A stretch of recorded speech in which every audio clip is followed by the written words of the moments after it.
ta farin ciki na daman nufi na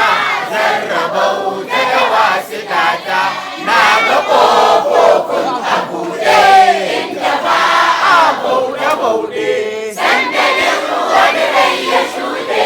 sun suna nan hattarata dole na yi ta kiran sharifai tun da na yi na gan su faifai galibanoni na ɗifai sai na ce cika ƙora mata kan sharifai zan yi zance kar ku ce mai zai kasance tunda ba mai jin magace sai da su makular nagarta masu aikin tabbatarwa masu ikon dakatarwa lafiya da makaddarawa sai da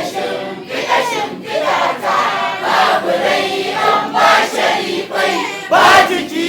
in ba sharifai rayuwa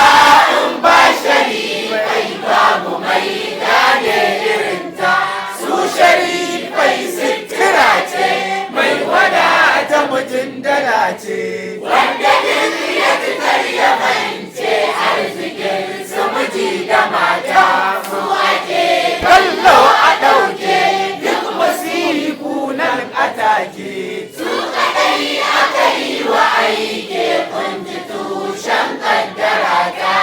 rayuwa in babu su mutuwa ce gobe kusan hakan ba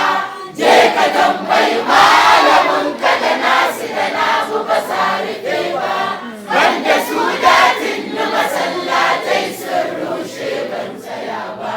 har da duk wata da'irar zikiri inda Allah je ka duba wai su wane ne sharifai zo ka ji amsar tambayar ka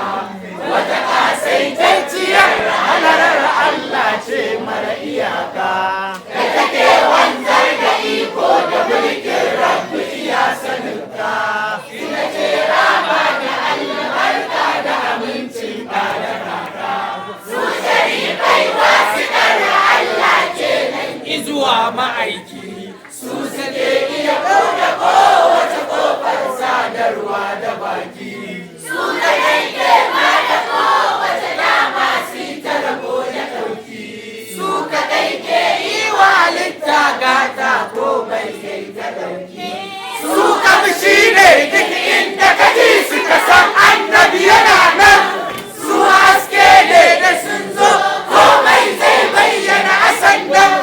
su ne daraja da girma kuma su ne rama a sandan su mabuɗin kaddara ce komai sai ya bi suke da